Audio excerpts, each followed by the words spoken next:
Bienvenidos a los webinarios del Hospital General de México, Dr. Eduardo Lisiaga.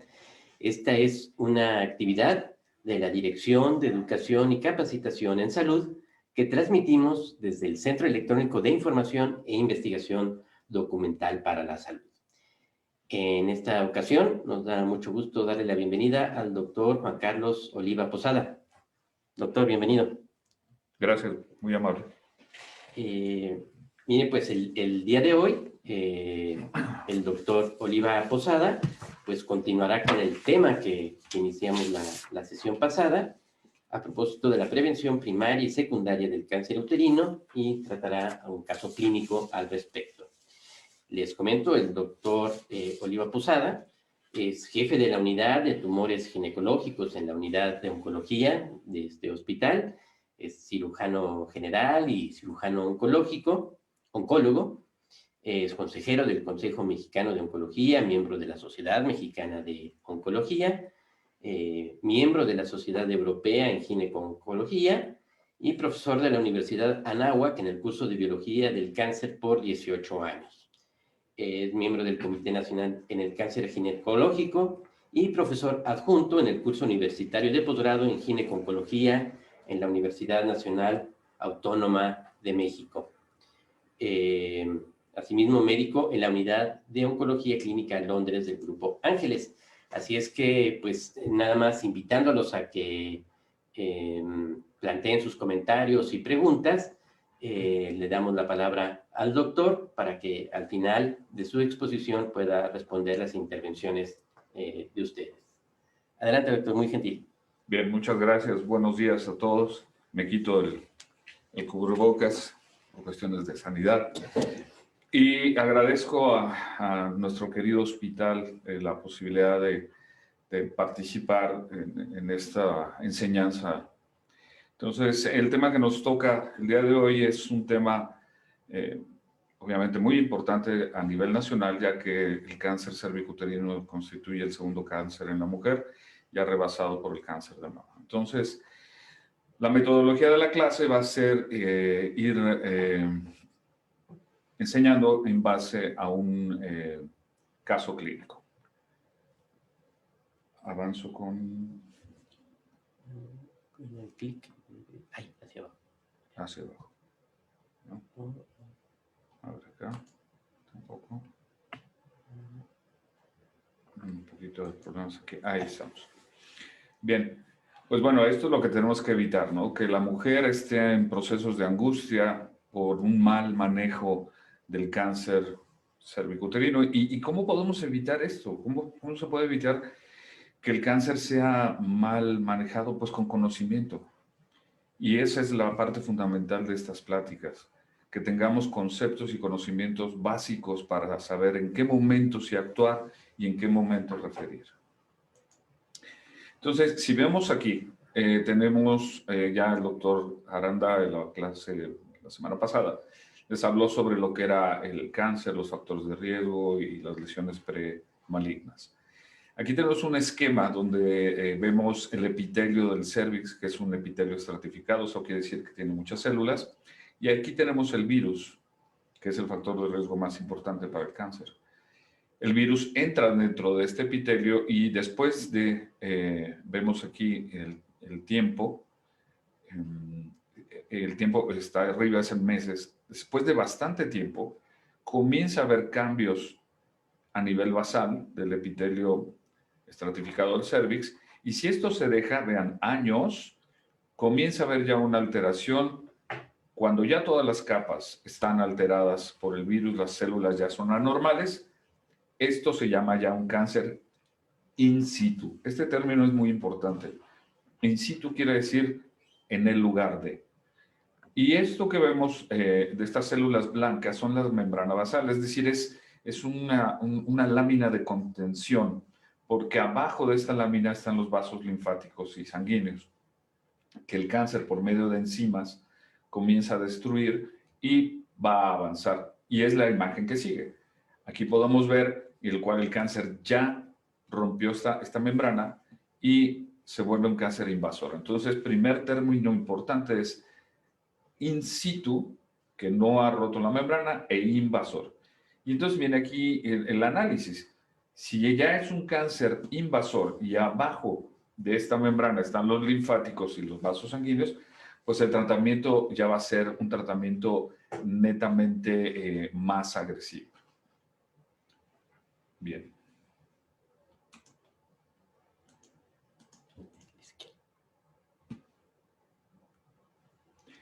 Bien, entonces, me pongo así para que me vean mejor, ¿no? Más de frente. Entonces, si vemos este esquema, aquí vemos el epitelio. Este es un esquema de un epitelio simple, no estratificado. Y aquí un cúmulo de células comienzan a alterarse, comienzan a proliferar. Aquí ya es una displasia. Y comienza ya a romper la membrana. Y vean, debajo de la membrana basal están los vasos los sanguíneos. Y entonces el cáncer es una célula tan sofisticada que comienza a producir sustancias, factores de crecimiento endotelial, y esto hace que el tumor tenga nuevos vasos amorfos, vasos sanguíneos, y se pueda nutrir, oxigenar y crecer. De ahí que el cáncer, una de sus características es sangrado, ¿no? Sangrado por zonas inusuales es un dato que tenemos que estudiar. Y de ahí que el paciente también tenga anemia por esta situación. Entonces vamos a comenzar ya con esta pequeña introducción de la oncogénesis del caso clínico. Es una paciente femenina que nos llegan en la unidad al día de 3 a 5 pacientes en diferentes tumores, ovario, cervix y endometrio principalmente. Esta es una paciente que se vio el 15 de febrero del 2021. Sus iniciales SL, femenina de 43 años, casada, dedicada al hogar, residente del Estado de México, católica con escolaridad técnica o comercial. Antecedentes importantes: madre viva con hipertensión arterial sistémica, padre finado por cáncer de próstata, personales no patológicos sin importancia para el padecimiento actual, y personal resección del nódulo mamario izquierdo benigno a los 28 años. El padecimiento actual, la señora inicia 6 meses con sangrado poscoital, el cual se incrementa paulatinamente acudiendo a un médico privado. El sangrado poscoital, obviamente, cuando ya hay alguna lesión en el cuello uterino, al haber este choque, va a producir un sangrado de la paciente posterior al coito. Acude con médico privado, se le realiza un papanicolau y colposcopía y el médico detecta un tumor de 3 centímetros, al cual le toma biopsia. Muy bien, ahí vamos bien en el tratamiento. Y le reportan un adenocarcinoma de cervix invasor. Como vimos en las diapositivas anteriores, el invasor quiere decir que ya rompió esta membrana y entonces ya puede haber afección de ganglios o a otro nivel. Hasta ahí el colposcopista debe de manejar al paciente, hasta que sepa ya que es un cáncer, porque ya es un cáncer. Ya debe de ser canalizado con el oncólogo o con la unidad especializada en tumores. El doctor, con 3 centímetros, se programa para hacerle un cono terapéutico, o sea, tratando de curarlo. Le vende la idea a la paciente de que la puede curar. Entonces, el cuadro clínico en las etapas tempranas del cáncer cervicuterino van a ser sangrado leve o abundante, anormal, sangrado poscoital, descarga líquida, mucosa o fétida o purulenta, ¿sí? Es decir, si tenemos en la consulta una paciente que tiene descarga fétida, pongámosle un espejo y revisemos qué hay ahí adentro. No nos quedemos con que es una infección, ¿sí? Dolor de espalda irradiado a extremidades, esto ya nos habla de una enfermedad más avanzada, y síntomas intestinales o urinarios, pues esto ya habla de un cáncer más avanzado. Entonces, esta es una imagen donde vemos, es el cuello uterino, y vemos aquí una lesión. Este sería el orificio del cuello, y esto es un cáncer, ¿no? Entonces, pudiéramos decir que esa es la imagen muy similar a la que se le presentó al médico particular. Entonces, el médico le hace el procedimiento, le hace un cono, si el tumor medía 3 centímetros, pues le hace un cono de 1.5 centímetros. ¿Eso qué quiere decir? Que nada más desfaceló más el tumor y dejó tumor. Y acuérdense que el cáncer, la célula maligna, cuando hay una célula y está pegada con otra célula, en el momento de que se separan las células, se activa un factor de crecimiento. Y es decir, se duplican más rápidamente las células. Por eso es un factor pronóstico cuando se corta un tumor y se deja el tumor. Porque esas células comienzan a reproducirse más rápidamente. Entonces, el reporte es un adenocarcinoma con lesión en todos los bordes quirúrgicos, es decir, nada más que quitó un pedazo de tumor, por lo cual es enviada al Honorable Hospital General de México, a la unidad de tumores ginecológicos. Esto es una imagen esquematizada donde vemos, este es el canal vaginal, este es el cérvix, y esto sería un cono diagnóstico terapéutico. Aquí sí, porque si vemos, aquí está la lesión bien circunscrita y se está quitando completamente la lesión. Entonces, aquí sí es un cono terapéutico. En el caso clínico que estamos viendo, debió haber hecho eso, pero todo esto estaba rodeado de tumor. Esto es otra imagen donde vemos, esto es el útero, esto es un cono terapéutico, ¿sí? Vale la pena mencionar que el adenocarcinoma de cérvix es un cáncer que sale de la parte interna del cuello uterino. Cuando nos diagnostican un adenocarcinoma, tenemos que diferenciarlo entre un cáncer del endometrio, que también es un adenocarcinoma. Entonces, ya llegando con nosotros, la paciente llega a una institución oncológica donde manejamos esto rutinariamente, se le hace una historia clínica, una exploración física completa, se le hacen habitualmente citologías y tomadas de biopsias, se le detecta si está dentro de lo posible el virus del papiloma humano, pero esto ya es un cáncer, aquí no aplica. Colposcopía, casi siempre mandamos nuevamente a pedir las colposcopías y la biopsia. Y con los estudios de extensión ya integramos el caso clínico de esta paciente y vimos qué decisión y qué terapéutica era la adecuada. A la exploración física de esta paciente, tenía una edad igual a la cronológica, una clasificación de Koch. Koch es una clasificación internacional para ver el estado funcional de los pacientes. Un ECOG de 3 es una persona ya amaciada, ya afectada por el cáncer cuando ya está sistémico. Se pasó una. Tiene un índice de masa corporal del 27.3, es decir, tiene sobrepeso, que para nosotros es importante. A nivel de cabeza y cuello, sin alteraciones en las zonas linfoportadoras, los ganglios. Cardiopulmonar sin compromiso.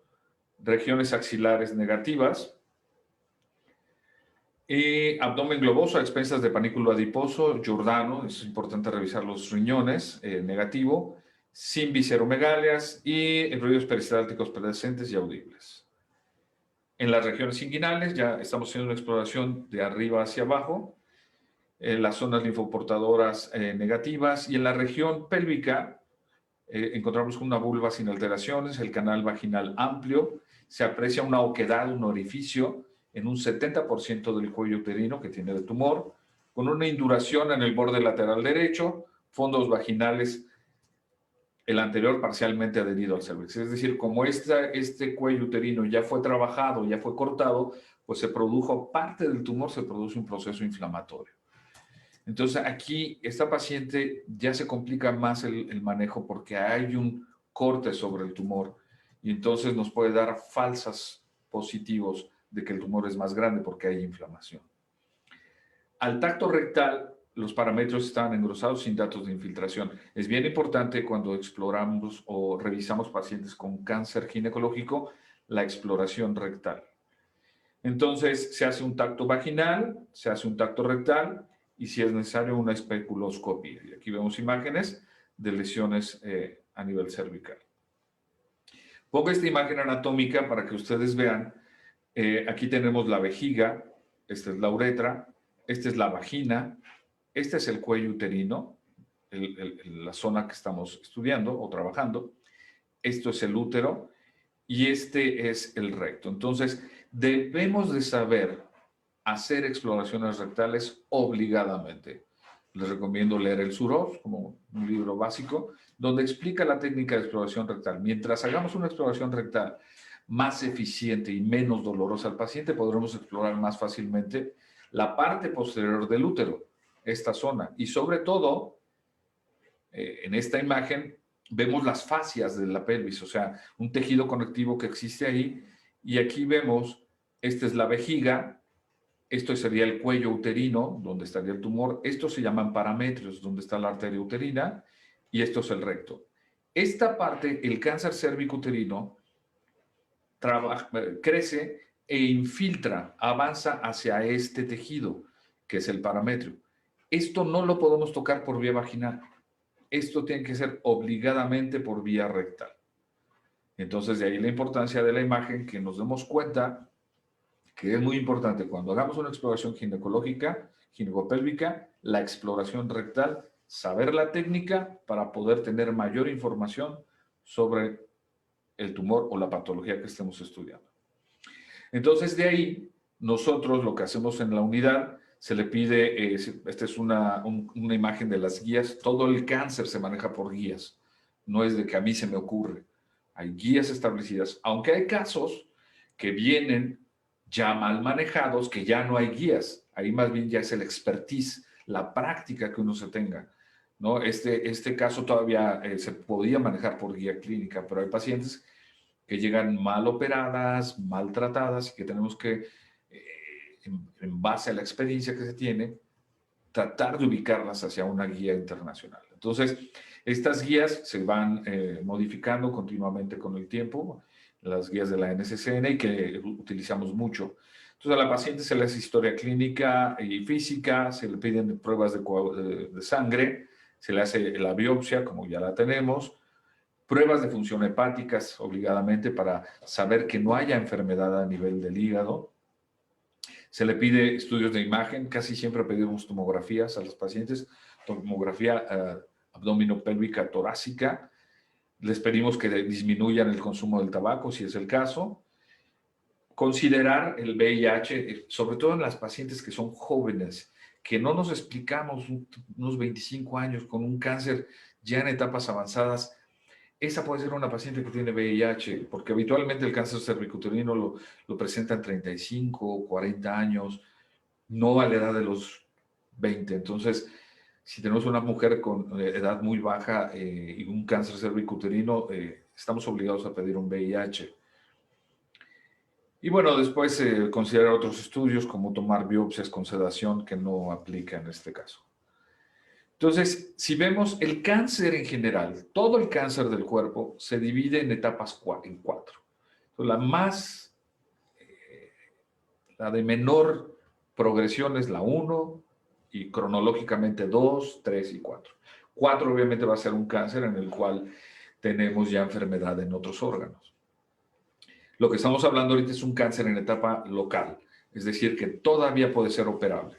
Y entonces, si es la etapa 1 o la etapa 2, que vamos a ver en las imágenes.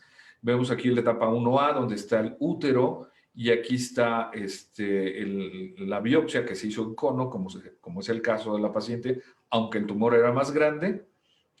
Hay 1A y hay 1A1 y 1A2. Entonces, todo esto va a depender, como vemos aquí en la imagen, en la cantidad de penetración que tenga el tumor hacia la membrana basal, que haya roto la membrana basal, porque esto nos va a conllevar a hacer tratamientos más agresivos o quitar ganglios o no ganglios.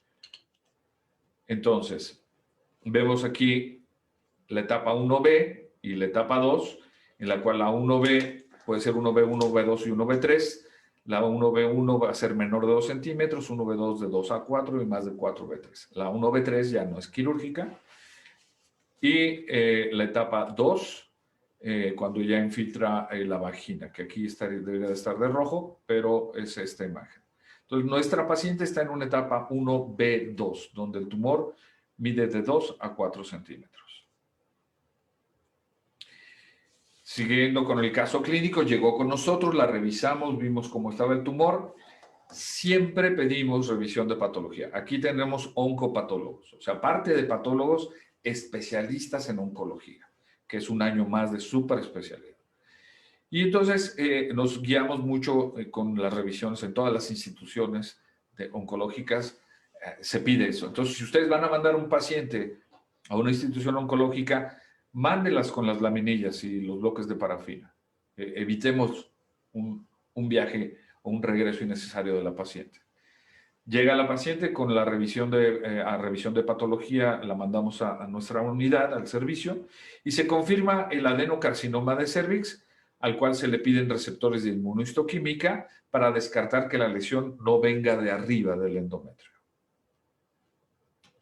Entonces estamos ante esta imagen del tumor, el cual ya es un tumor invasor. Vemos aquí las células anormales en azul que están infiltrando ya los vasos sanguíneos o linfáticos. Entonces, de esta paciente ya sabemos que es un cáncer que mide de 2 a 4 centímetros y que es un invasor. Es decir, tenemos posibilidades de que los ganglios linfáticos de la región ya tengan enfermedad del cáncer, metástasis. Entonces, hay que seleccionar, viene ahora la parte de ver a qué paciente sí operamos y a qué paciente no operamos, o qué tipo de cirugía le vamos a hacer. Entonces, tenemos la evaluación de patología, las dimensiones de profundidad de la lesión, si tiene infiltración linfovascular la lesión, qué posibilidades tenemos de que al operar quede sin tumor. Eso es bien importante. Si vemos que hay posibilidades de que está infiltrando un poquito el parametro, etcétera, o la vagina es un tumor un poco más grande, esa paciente tal vez no se beneficie de cirugía de primera instancia, sino de radioterapia. Y algo bien importante en el cervicuterino es la edad de la paciente y el deseo del embarazo. Porque hay mujeres en las cuales no han tenido hijos, tienen 35 años o 30 y quieren tener hijos. Entonces, para eso hay tratamiento que veremos más adelante.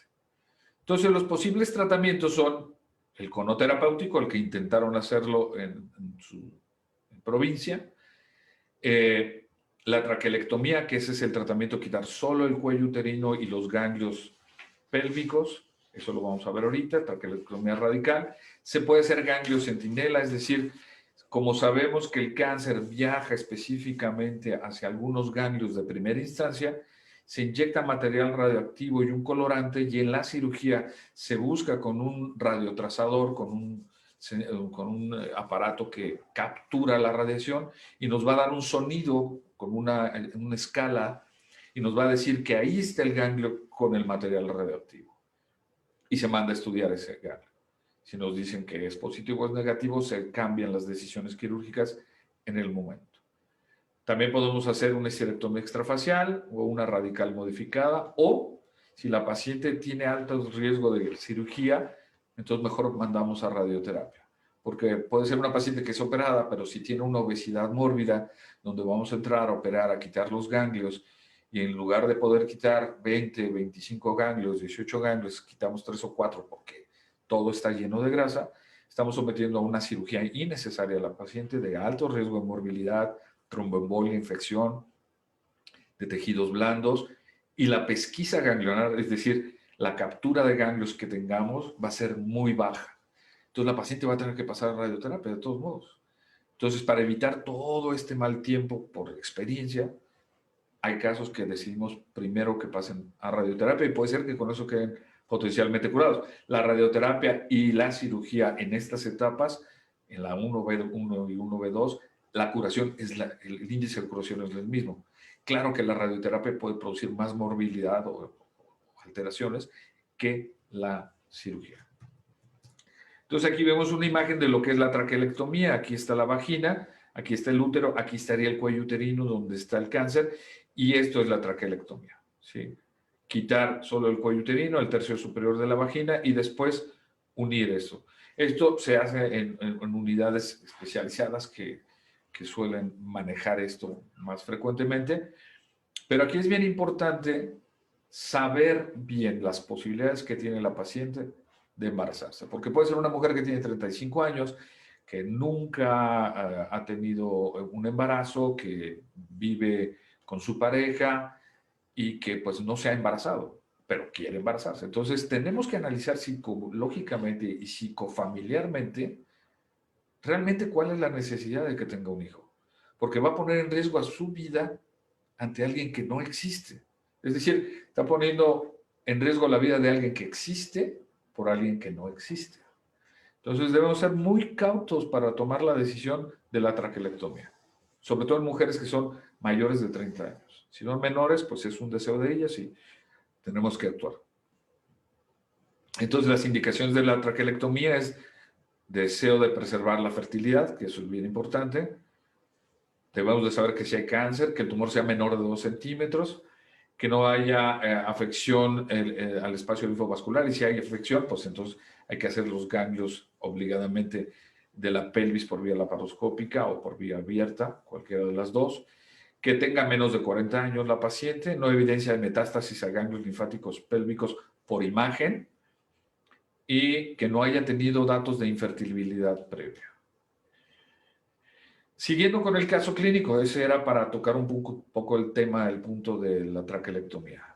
Entonces, esta paciente se decide realizar histerectomía radical abierta sin preservación de ovarios, por ser un adenocarcinoma, con linfadenectomía pélvica bilateral, es decir, quitar los ganglios pélvicos de los dos lados y muestreo de ganglios paraórticos.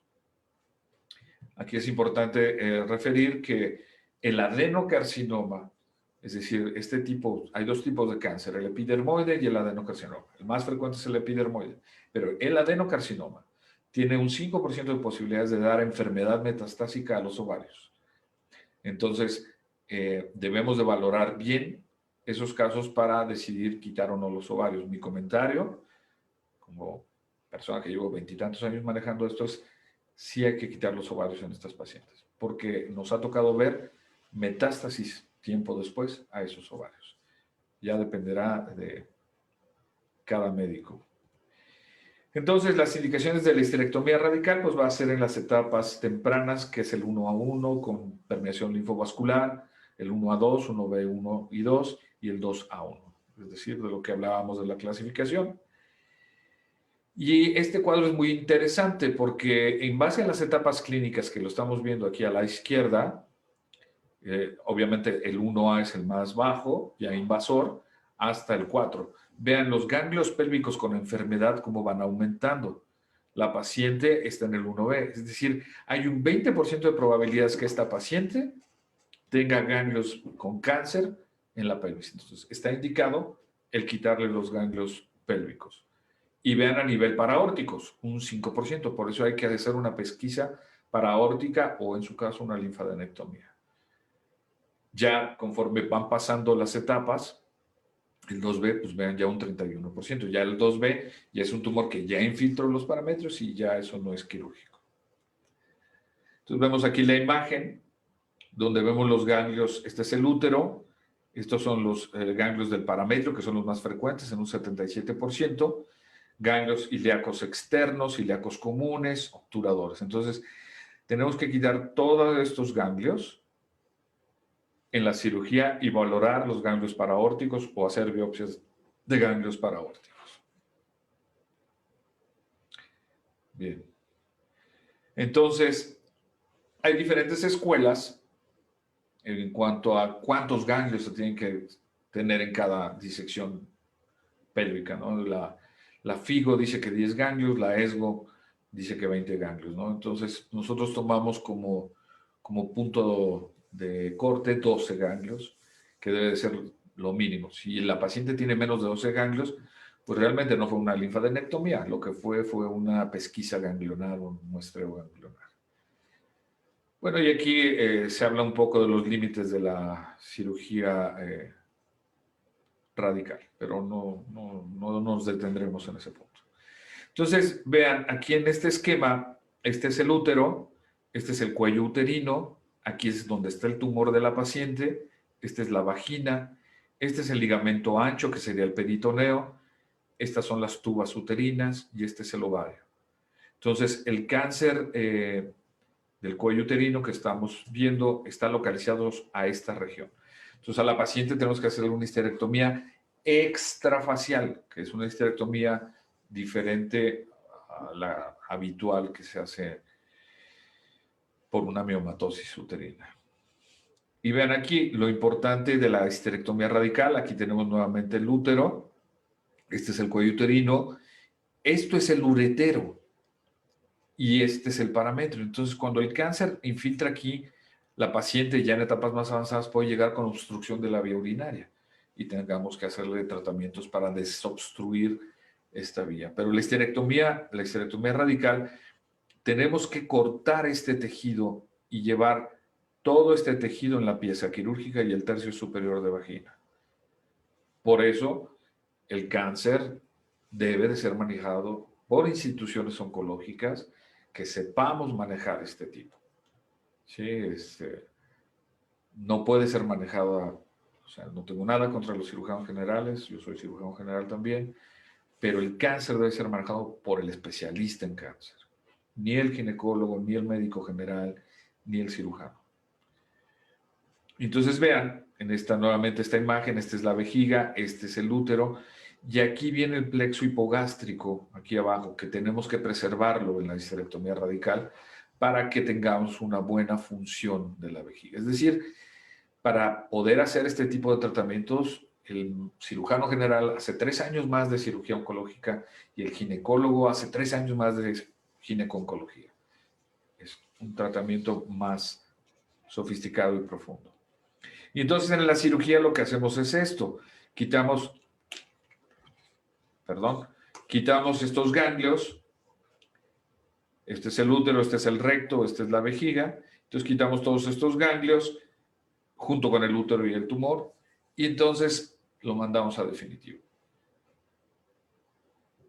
Pero hay complicaciones de esta cirugía, o sea, no es una cirugía sencilla, pero lo podemos manejar, pueden ser agudas, como es sangrado, por eso cuando se hace esta cirugía debe ser en un lugar donde tengamos banco de sangre o donde sepamos, le pidamos antes a la paciente sangre, porque si regresamos la imagen, tenemos que pelar las venas. Y la vena es una pared así como la cáscara de la cebolla. Entonces, hay sangrados de hasta 1000, 2000, 3000 en minutos. Entonces, en el momento, tienen que ponerse catéter central y a la paciente pedirle sangre. Entonces, las complicaciones que puede haber en el proceso de la cirugía es hemorragia, lesión de la vía urinaria de estos dos ureteros, lesión de los nervios, de los que hablamos, el genitocrural, el obturador, el plexo hipogástrico, trombosis venosa. A estas pacientes tenemos que darles profilaxis antitrombótica y embolia pulmonar. Estarán las crónicas, que es problemas con la vejiga, la disfunción vesical, quistes, que esto ya lo hemos disminuido porque toda la disección no la hacemos ya con tijera, lo hacemos con electrocauterio. Entonces, esto va quemando los vasos linfáticos. Entonces, ya en sí no usamos ni el bisturí, abrimos con electrocauterio y toda la linfadenectomía, a quitar los ganglios, lo hacemos con electrocauterio. Entonces evitamos el linfoquiste, los linfedemas, puede haber cicatriz queloide, fístulas vesicorrectales, ¿sí? Se pueden presentar, y disfunción sexual y pérdida de la fertilidad, claro. Y seguimos con el caso clínico.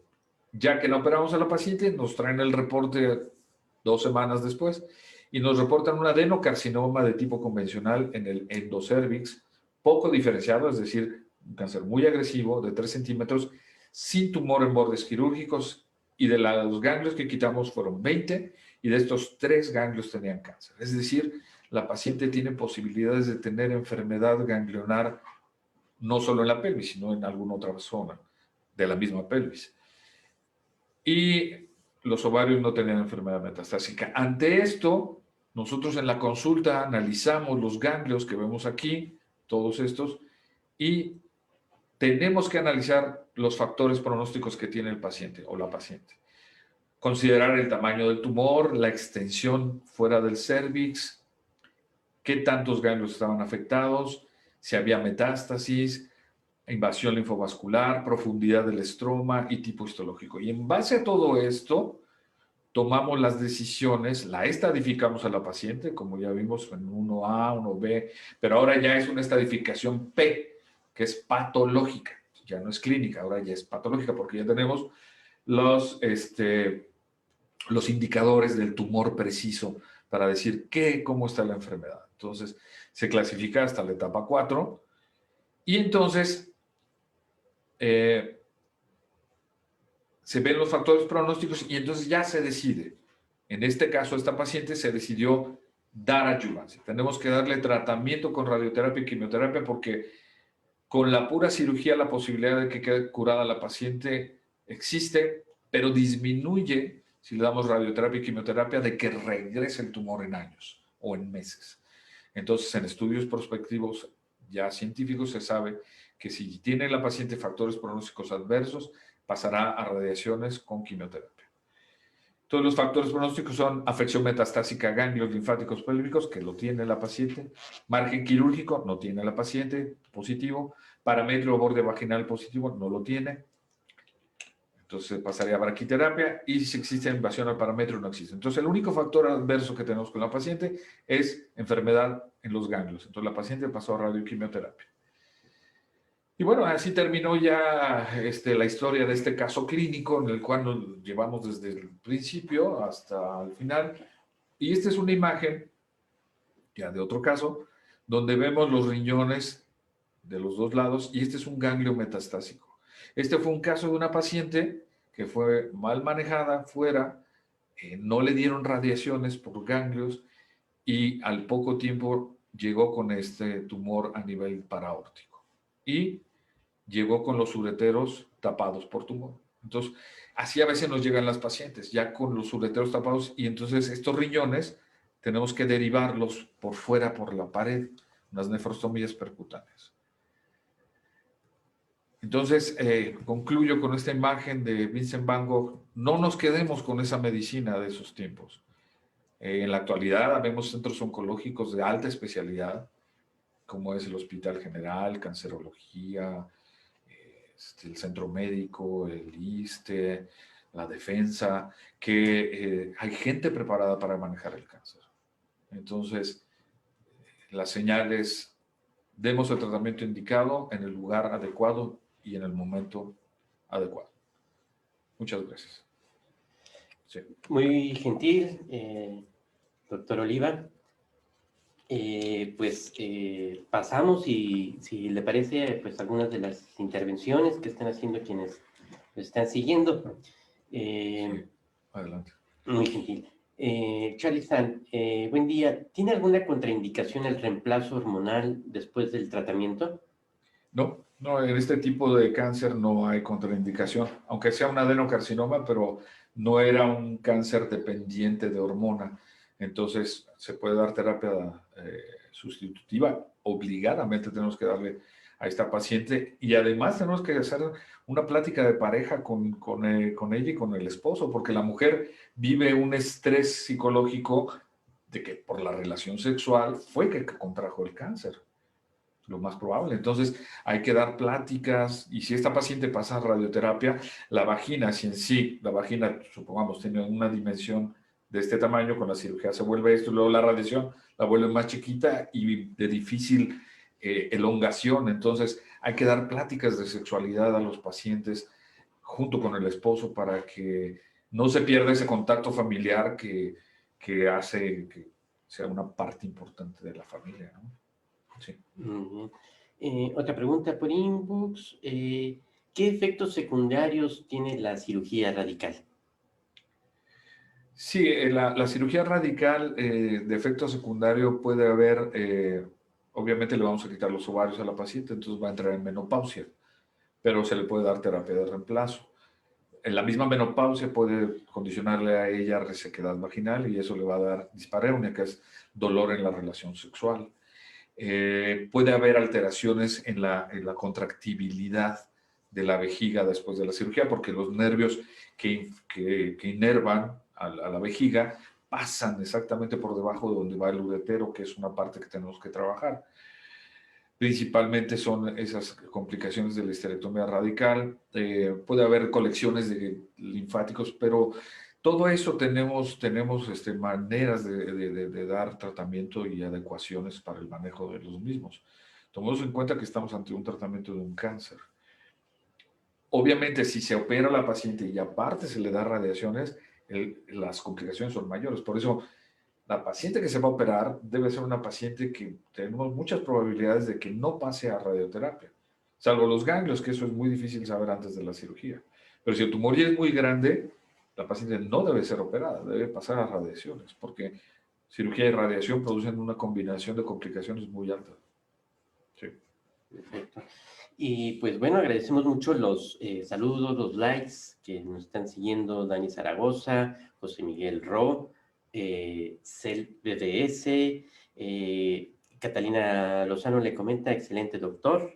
Gracias. Igual forma, bueno, hay saludos de Isidro Ciáñez. Saludos, Isidro. Bien. Prinyaki. Y bueno, también se había quedado algunas preguntas de la primera charla sobre el tema. Checha López, desde Guatemala, comentaba: ¿hay alguna investigación en vacunas contra el papiloma en embarazadas? Bueno, ya comentaba el doctor Aranda por el comentario: no hay protocolo y no se recomienda. Pero no sé, doctor, si quisiera agregar algo sobre esta parte. La respuesta es correcta. Ok. Dani Zaragoza, al referirse en la sesión pasada sobre las pruebas moleculares, preguntaba si estas pruebas moleculares están disponibles para todo público. Comentaba el doctor: si existe en México, se llama CitoTest. Bueno, de igual forma, ahora transmitimos los saludos de Fabi Ar, que también está siguiendo. Gracias, Fabi. Bien, y bueno, otra de las preguntas nos decían: ¿hasta dónde puede llegar el ginecólogo en estos aspectos, en estos diagnósticos y en estos tratamientos? Híjole, es muy buena pregunta.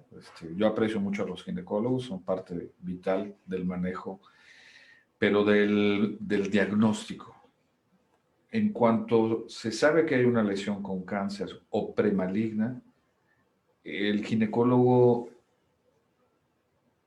no tiene la preparación, tal vez el conocimiento sí, pero no la preparación quirúrgica. Y entonces no debe ser manejado por un ginecólogo normal. O sea, una lesión premaligna, ya hablo de una lesión premaligna de alto grado, o una lesión maligna, quien la debe manejar es el oncólogo. El ginecólogo debe de canalizarlo. En ocasiones el mismo ginecólogo se acopla a un oncólogo y hacen el trabajo juntos, es válido, pero no debe ser manejado por un ginecólogo. Lamentablemente aquí en la unidad nos llegan diario pacientes mal manejados, diario. Entonces, mi recomendación es no. Quien debe manejar esto es el oncólogo o el gineco-oncólogo que se preparó para esto. Sí. Perfecto, doctor.